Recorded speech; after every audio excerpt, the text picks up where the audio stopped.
घने और हरे भरे जंगल में एक शक्तिशाली और समझदार शेर रहता था जिसका नाम रूबी था और वह जंगल के सभी जानवरों की रक्षा और मार्गदर्शन करने के लिए मशहूर था।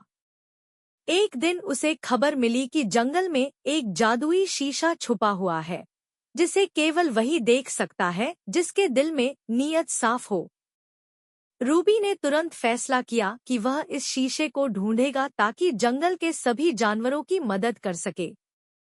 रूबी ने अपने मजबूत कदमों के साथ सफर शुरू किया और रास्ते में चमकती नदियों, हवा की सरसराहट और पक्षियों की मधुर आवाजों के बीच से गुजरता रहा। रास्ते में एक खुशमिजाज डॉल्फिन उसके सामने आई और बोली कि शीशा इतनी आसानी से नहीं मिलता, लेकिन अगर उसके दिल की नीयत खरा है तो वह इसे पा सकता है।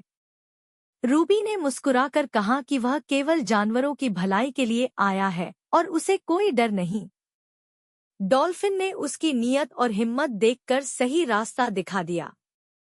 रूबी धीरे धीरे जंगल की गहराइयों में पहुंचा और एक जादुई पेड़ देखा जिसके फल चमकदार रोशनी से भरे हुए थे।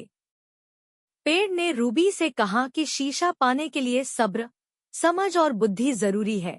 जल्दबाजी तुम्हें सही राह नहीं दिखाएगी। रूबी ने यह बात ध्यान में रखी और आगे बढ़ता गया। अंत में वह एक छोटी घाटी में पहुंचा जहां हवा में रोशनी की लकीरें तैर रही थी और घाटी के बीच जमीन पर वही जादुई शीशा रखा हुआ था। रूबी ने शीशा उठाया और उसकी शक्ति को महसूस किया। यह शीशा साफ नियत और बहादुरी को और मजबूत बनाता था।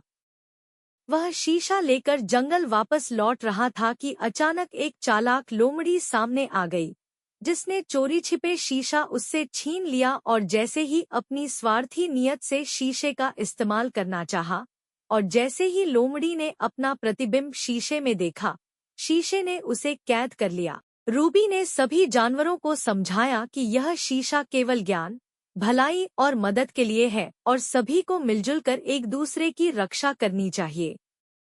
उस दिन के बाद रूबी न सिर्फ शक्तिशाली रहा बल्कि सभी का रक्षक और मार्गदर्शक भी बन गया। जंगल में खुशियां और शांति स्थापित हो गई और सभी जानवर रूबी के साथ मिलकर खुशहाल जीवन बिताने लगे। सबने वादा किया कि वे हमेशा एक दूसरे की मदद करेंगे और जंगल को सुरक्षित रखेंगे। इस तरह रूबी की बहादुरी, समझदारी और नेक नियत ने सभी के दिलों में प्रेम, भरोसा और एकता पैदा कर दी।